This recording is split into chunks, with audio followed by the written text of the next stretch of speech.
Welcome to Citizens Reunited to Overcome Cancer, a show to make your survivorship an easier journey by providing information and advocating for you.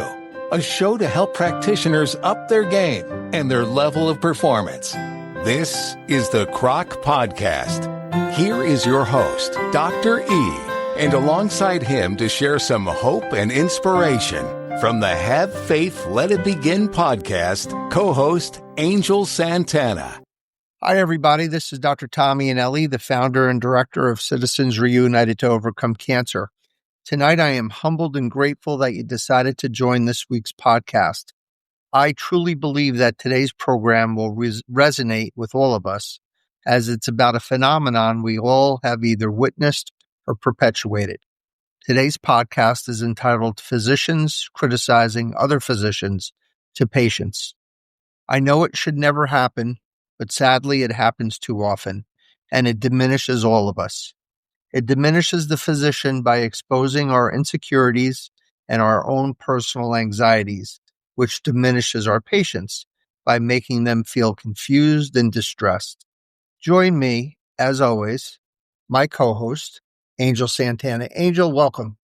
Hello, everyone, and welcome back to the Citizens Reunited to Overcome Cancer. I'm excited because this is something that I think anyone can relate to. So I'm looking forward to today's episode, and I hope everybody had a blessed and an amazing Thanksgiving week. Yeah, thank you, Angel. And I know you worked hard and you worked all through Thanksgiving, and we appreciate you. But as you said, let's dive right in. Although we will discuss 4 scenarios that I personally experienced in the clinic, I want to first start by doing a shout out to our paper's authors. I owe a great deal of assistance to Dr. Susan McDaniel and Dr. Diane Morse from the University of Rochester, whose scholarly article by the same title was instrumental to my understanding of this atrocity. Let's start with the AMA's description of what constitutes a disruptive physician.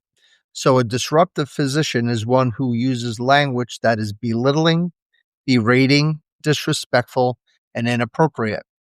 It accumulates in the destruction of the most important aspect to patient care, the aspect of teamwork. Angel, as the director of the switchboard, you know how important it is to bring people together. All departments, all situations and circumstances, you need that teamwork. And in medicine, on the clinical side, teamwork is the first step in a survivor's cure, as no one physician can manage all aspects of patient care. So good teamwork involves the exchange of information, the coordination of referrals, the evolution of a multidisciplinary evidence-based treatment plan consensus, and continuity of care, starting with diagnosis, proceeding through planning and execution of the treatment, and follows the survivor indefinitely through their survivorship. But what happens when teamwork is tainted by the stain of interprofessional, I call it trash talking? So you get now poor coordination, you have destruction of trust, you get conflicting information, which causes confusion and distress, that these patients, our survivors, they realize that their serious life-threatening illness is being managed like a bad reality TV show. The patients feel they are being squeezed, like in a rugby scrum of immaturity, of their physician's immaturity. So all of these factors lead to a very concerning outcome. It causes ineffective treatment due to delays in noncompliance. If I was a patient, I wouldn't listen to doctors who were confusing me. It may cause patients increasing pain. So not just physical pain, although physical pain is something that they studied in this paper, but also psychological pain. It increases the medical legal ramifications, so there's higher amounts of lawsuits. It reduces patient satisfaction. It reduces quality of health care, and it reduces staff well-being. But the most important thing it does is it increases patient mortality. So actually outcomes are worse when physicians are talking bad amongst themselves. So exactly how ubiquitous is the situation? So according to the paper, which involved the taping and recording of conversations between physicians and their patients, according to McDaniel's paper, only 29% of the interactions were rated as supportive. 67%, greater than 2/3, were reviewed and rated as critical, and 4% were rated as neutral. So, Angel, there's 4 categories of the physician criticism, and as well as I'm going to add to my personal vignette. So, my own personal experiences in the clinic. So, first question that I would ask, and which I'm going to ask everyone, is why do it? Why do our doctors talk trash amongst themselves? So, physicians are educated, extremely educated, extremely well trained, who take an actual oath to put the needs of their patients above their own needs. So why would they ever resort to just, such immature and infantile behavior? And the fancy psychobabble name to this phenomenon is called triangulation. So what this means in simple terms is physician anxiety is caused by stress. It's caused by responsibility. It's caused by time restraints, and it's caused by our own human frailties. And believe it or not, when you talk trash about another physician, you're actually relieving some of this. You're kind of blowing off some steam. You're relieving this by allocating blame to others, right? Unfortunately, the anxiety that's being lost by the physicians is being passed on to the anxiety of the survivors. So we'll get to the anecdote, which is called detriangulation shortly. But let's start with understandable situations which can cause this cascade. So why doctors might be, motivated to start trash talking. So number one, say a patient comes to you without a clue. So as a tertiary care referral, as a referring physician who gets, who wants their patients to see me, it's their responsibility to let them know what they have, what their stage is, what their prognosis is, and why they're coming to see a radiation oncologist. But more often than not, Angel, patients come to us without a clue, at times not even knowing they have cancer. So when a patient steps in the room and we go in to talk to them about what we're going to do for them, they're asking, why am I here? So that's certainly a great opportunity for me to start bashing their referring physician. A patient can come to you being told by a non-specialist of the care that they should receive by the specialist. So I can't even count how many times a doctor will say, oh, you just go see Eanelli. He's going to give you 5 days of radiation. And of course, that's never the case, right? And of course, the patient's very upset because they have expectations which are not aligning with the reality. A patient can come to us with unrealistic expectations about cure or about, as I mentioned before, about their treatments that we can't achieve. And that would certainly frustrate you. And a patient can come to us with what I call a half-ass workup. That means the patient comes to us and they haven't done the physician referring the patient hasn't done their job. So then we have to kind of pick up the slack and do our job plus their job, and which causes frustration. And of course, starts the wheels turning as to, oh my God, wait till I get my hands on this guy. And sometimes that bleeds over to the conversation with the patients. So, Angel, I'm going to give you 4 vignettes, and I want you to tell me, because this is very visceral, how you would feel if you were the patient, right? So the first category is criticism of another specialty. So I'll call the first patient Elizabeth, who is a lovely 87-year-old breast cancer survivor with widespread metastatic disease. Oh, did I mention she's 87 years old? She also has a ton of other medical problems, so she's very sick. And she's got this ulcerating, painful, draining, malodorous, smelly breast mass. So radiation therapy was recommended by the oncologist. The patient saw me. I recommended the radiation as well. And the surgical oncologist said, why would you get radiation? I'll just chop your breast off. Angel, how would that make you feel?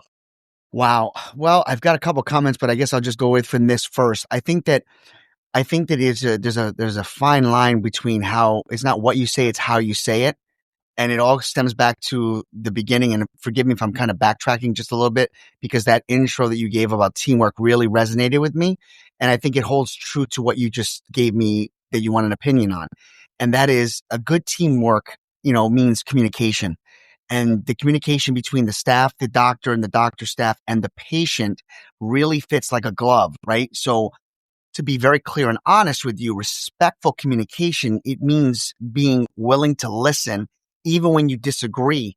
So in this situation, when a patient is already older, maybe already filled with anxiety of her own, Elizabeth, and with all this stuff that's coming in, for the doctor to just come out and say, well, we're going to do this and use words like chopped, it's just not something that would resonate with me as a family member or the patient, as a patient. Right. I mean, so all the other stuff, yeah, all I want is your visceral response. So this, I your would just be like, oncologist tells what? you exactly. Well, that's what I'm trying to get at is that your doctor tells you that, you need to have radiation because your quality of life is terrible. And, you get 16 days of radiation and it'll help you. And then your surgeon, says, well, why are you going to this guy for radiation? That's the dumbest thing you could ever do. Just come to me. I'll put you to sleep and I'll just chop your breast off. I'm asking you how you feel in your, like, just that specifically how you would feel. I would be nauseous and really angry. Yeah. Right. So that's what I thought. The next subcategory is criticism of a prior treatment. So Susan is a lovely 67-year-old breast cancer survivor with all favorable prognosticators, which is just a fancy word for all of her features were perfectly, low risk. So small tumor, low grade, good margins, favorable receptors, no nodes, low onco-DX, which means that no chemotherapy was being recommended by the medical oncologist. And the family practitioner saw the patient. Oh, Susan, I understand that you had surgery for your breast cancer and now you're getting radiation. To be honest with you, I don't know why your medical oncologist didn't give you chemo. I would have given you chemo. Angel, how would you feel? I would be confused and say, what do you mean? What? I'm stunned by that. I don't even know why I'd probably be speechless, but I would respond in anger and say, what? Why am I here then? Exactly. I mean, the point is that these are real. This happens. This is what I've seen in the clinic. And that's the motivation for the podcast. So third category is criticism of physicians in general. So Marie is a lovely 74-year-old newly diagnosed lung cancer patient who unfortunately presented with metastatic disease right from the beginning. So it wasn't like a stage 1 or 2. It was a stage 4. And she had metastasis to the liver and to the bone. And after 4 months of chemotherapy, they did some films to see how she was doing with the chemotherapy. Now, the radiologist said that the tumor had gotten worse, but they were comparing the films from October to November instead of looking at the original films from July, where there was a huge response from July to November. The medical oncologist said to Marie, your cancer is progressing, and this is really bad thing, and we need to change your chemotherapy immediately. And then the cover oncologist, who just happened to be on call, who actually took the time to look at the films and review all the films, said, Marie, you're actually doing very well. You're responding very briskly to your therapy. Your other doctors were just too lazy or too busy to take the time to review all of your films. Angel, how would you feel about that? Wow. I think, oh man, I'm telling you, I think the first thing I would be concerned about is why is this person bad mouthing another doctor? And then I would say, wait a minute, I don't know what to do. Who do I trust? If one can talk about the other, who's trustworthy here? Well, not only that, but think about this. I mean, talk about confusion. One doctor is telling you pretty much to go buy your cemetery plot. And the other doctor is saying, well, things are not as bleak as you think. I mean, these are things that are huge. I mean, now what we're going to get to when we talk about the antidote is how the physicians could have handled these 4 scenarios a little better. Getting back to your original point, about communication and it's how you say things. And we'll go back and we'll look at those things as well. As a matter of fact, I think that's a great idea. The fourth category is what's called ad hominem. And I've never heard of this, actually never heard of this before, but if you watch TV and you watch the news or you watch anything political, we're seeing this now on a daily basis. So let's in the American political arena.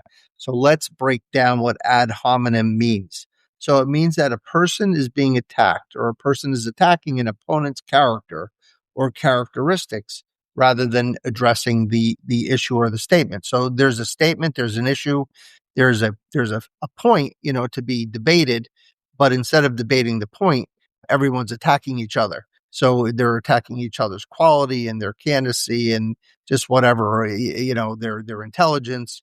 They're attacking the person. They're not getting to the meat of the subject. So this actually personally involved me. So Matt's a 33-year-old fine young man, or he was a 33-year-old fine young man who had lung cancer diagnosed very early. He successfully received preoperative chemotherapy and radiation, perfectly delivered to the latest standards of care with an excellent and brisk response. Patient had the surgery, but he died of a surgical complication. The surgeon called me to berate my care and blame me for the young man's death, so he wouldn't be blamed. And he documented in his chart that it was the radiation therapy's fault that the patient died, not because of the surgery. And I did everything possible to protest this. I actually sent him articles and NCCN guidelines, which are basically the standard of care guidelines. And luckily, I had a really great relationship with the family. Otherwise, I would have definitely been sued for sure. But this is called ad hominem. Angel, your thoughts about that? My first question to you is, what was your first reaction? I know you want mine, but what was yours? If I have to ask you first. Yeah, I was angry, but I don't care about how I felt. I want to know how you would feel as the patient or the patient's family. Obliterated. I just completely sidesstruck. I can't even get the words out of all these stories. And this one is the icing on the cake for me. I would just be like, pardon my French, what the hell is going on here? Well, I would be, to the point. I mean, if you lost your 33-year-old son and you were told by one of your doctors that you trusted enough to crack your son's chest open, and you're told that he's only dead because of his radiation, I would be kind of like, I would say but you're in the situation. Sorry. pissed, but I would not be happy. That's for sure. And I think, I don't mean to cut you off, but I guess I don't know. Just don't know. It's hard because I'm trying to think as a dad right now, even though I have a youngster. I just don't know where my anger would be first. Yeah, no, you would agree that all of this is unacceptable. Yes. Absolutely. Okay. So let's talk about solutions. So for the survivors, it's crucial that the survivors know that they do not deserve to be put in that position. They need to be empowered. And hopefully by listening to this podcast every week or every 2 weeks, they get this information so they feel empowered to stand up and advocate for themselves. So I'll give you a little sort of role playing. So excuse me, doctor, but your statements about my other doctors are making me feel very uncomfortable. And I feel you're being inappropriate and unhelpful. Would you please consider restating your analysis? And if you feel there is a problem, please contact your colleague directly without involving me. So I think for the survivor, if they know this and they know this is not a thing that they should accept, they need to stand up for themselves. And I would hope that the doctors who do this, and I think we all do it at some point. We do it, forget about doctors and patients, but just in life, I think we're always kind of trying to, slather the blame elsewhere. I think it's part of our nature. I just think the survivors have to know that that's not something they need to accept. So that's for the survivors. For the physicians, it's much more complicated. So as a physician, we need to remember our oath and responsibility is always first about our patients and not about ourselves. And we need to elevate our behavior above our own demons and insecurities and frustrations. And we never need to have a situation where we need to badmouth or trash talk a colleague.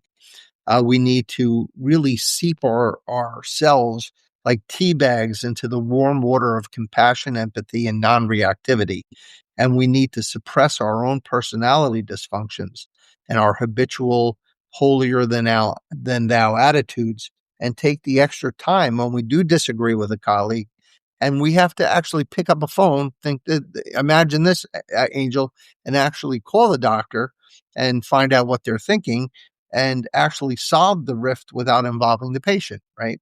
So you would be shocked, because I'm actually shocked how many times I go into a discussion convinced that I'm right and I'm not. So you might even learn something by doing this. And you need to learn diplomacy rather than to be incendiary and be that incendiary device that starts this cascade of bull dookie, right? Is that a fair? This is a family We make show, so we'll words say up here. We right, make right. words up. Now we're going to go backwards. We're going to go back to those four scenarios. You and I are going to try to see how we can solve this, how it could have been done better, to your point, Angel. So Elizabeth, 87-year-old breast cancer survivor who was going to have radiation, but the surgeon said, why would you ever have radiation? I'm going to chop your breast off. So if the surgeon didn't agree with the radiation for whatever reason, they certainly could have called me and said, hey, listen, I know you saw Elizabeth and I know you want to give her radiation. Not that there's anything wrong with that, because if they thought there was something wrong with it, then we're dealing with someone who's not logical and it's just going to be a circular conversation. But if it's someone who's reasonable, you can say, well, surgery doesn't seem reasonable to the medical oncologist nor to me to try to have an 87-year-old terminally ill woman who's got 6 months to live, put them through anesthesia, surgery, and all this kind of stuff with the wound care and trying to recover when I could give them 16 days of non-invasive therapy, try to convince me otherwise. And perhaps again, if the person was a logical colleague, we can, have a very profitable discussion about it and not have to involve the patient. So, and if you do give your opinion to the patient, use words other than chop your breast off. Say radiation may be appropriate, but I want to give you another option. I could do what's called a toilet mastectomy. You can be out of the hospital in 3 days, and that would be another option. So I wouldn't have a problem with them stating their opinion as long as it wasn't done in the way that they did it, where they criticized another specialty's, effectiveness. Susan, criticism of prior treatment. She is our 67-year-old breast cancer survivor who was not offered chemotherapy appropriately so, whose primary care physician thought she should have gotten chemo. So my advice for the family practitioner is stop pretending you're a medical oncologist. If you are confused as to why your patient didn't get chemotherapy and you just feel like she should have gotten chemotherapy just because, quote unquote, just because, not for any scientific reason, call the medical oncologist. Ask why they didn't give your patient chemotherapy, if that's something that really is concerning you. So that's the way that scenario, I think, should have gone. Criticism of physicians in general, that whole radiology mess. So everything was perfect. Well, first of all, the oncologist and the radiologist did a shit job. They really did a terrible job. They didn't look at all the x-rays. So that's unforgivable. But the covering oncologist could have been a hero here instead of being the goat, right? They should have been the hero. They should have stepped up and said, hey, listen, I have some really good news for you. I want to double check this, but from my review of your x-rays, which go back to July, not back to October, there's actually some good news that your tumor is responding to the treatment. You may have to change treatments because maybe it's not starting to be effective now, but you're way better off now than you were several months ago. And let me talk to the radiologist so they can serve an addendum to their report and then talk to the oncologist to review all the x-rays as well, and then talk to you about showing you the films and going on with your new treatment perspective or your new treatment regimen. So I think that would be a good way of approaching that without bashing the other doctors. And the ad hominem with my friend, the thoracic surgeon, I'm not sure if there's an explanation on that because it just appears that this was a very mean-spirited and, terrible individual who just basically cared more about their own reputation and about their outcomes and about them potentially getting sued, and just tried to basically, they were the ugliest woman in the lifeboat on the Titanic. They took a mop, they took the top of the mop off, put it on top of their head and pretended to be a woman in distress so they can get on the life raft. So I don't know if I have an answer to that, but I do have a conclusion to this podcast. So there is a caveat emptor, which means let the buyer beware. There are situations when we encounter deficient decisions by our colleagues, or even clearly inappropriate care, meaning care that does not meet the evidence-based criteria. And a change in providers is going to be necessary to protect and serve our patients. But we can perform this task with dignity and elegance and professionalism without bashing or criticizing. So Memorial Sloan Kettering is a great example of diplomacy. Most of the time, there are some turkeys amongst these practitioners. I said that metaphorically for Thanksgiving, but it is a world-class cancer center. And on the whole, their doctors, I have found them to be simultaneously outstanding practitioners and outstanding ambassadors for quality of care. They love to work with and I use the term manage up the referring community physicians, because we don't have all their, access to the things that they have. Rather than bashing us, they actually manage us up and they teach us. And they are supportive and appreciative of us because we refer them to patients. And as a result, it's no surprise to me that the outcomes at Memorial are excellent. They provide higher quality of care. They reduce pain and length of stay. They increase patient functionality, and they have a very, very good safety profile. So my hat tips off to Memorial for doing it the right way. And then finally, in closing, as we as hospitals and as practitioners and physicians, as we become more focused on the patient, so we call that patient-centric care, the training of our student doctors and house staff, so the residents, we have to make sure that they are self-aware and monitor their own expressions of frustration, and we have to monitor our own. Expressing one's own opinions about diagnoses and treatments with acknowledging disagreement with other doctors, if necessary, for evidence-based patient care can be accomplished, as I said, without constigating or insulting words. But I know it's not going to be easy. We are human. We are frail. No matter how extensive our education and our training, we need to be forever vigilant to provoke and prevent any endeavor that may cause our survivors any pain or suffering, or especially confusion. As Shakespeare once said, the fault lies not in our stars, but in ourselves. Angel, your thoughts about the podcast? Okay, so I've had a few seconds to take a breather. Yes. You hit me with this crazy thing. Let me just start off by saying this. Yeah. Not every doctor behaves this way, right? We can agree to that. But in the stories we heard, some used words that frightened patients or created confusion. Doctors must choose their language carefully and avoid criticizing or blaming colleagues. Instead, they should communicate directly, to work together, to find clearer, safer, and less invasive options before considering surgeries. When two professionals collaborate, patients receive better understanding and better care.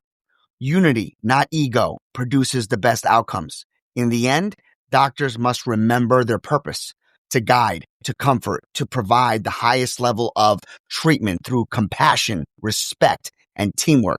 You could tell I'm already going. I feel like this is a sermon. You're doing great, baby. Keep it up. I understand in your way. Let me close off on my spiritual aspect that I bring to the show. To every doctor, remember that your words carry weight, your tone carries power, your compassion carries healing. And before you speak, pause.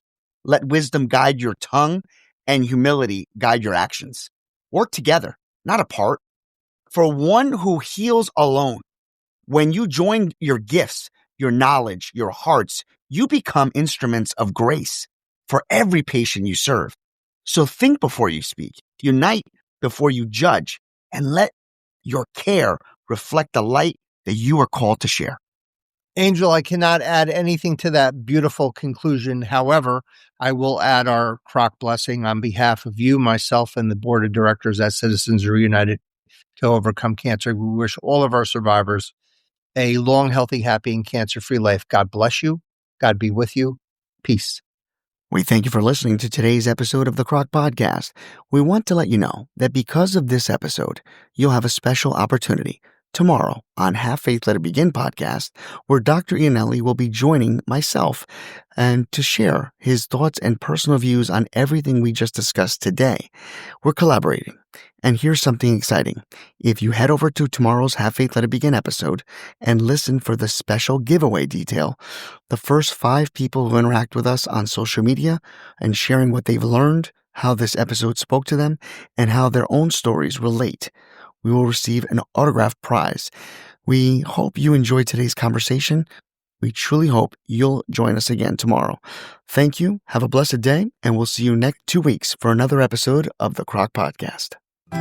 Hey, Croc Nation, if today's message inspired you, please subscribe, download, and share this episode with your friends or someone who you believe needs it.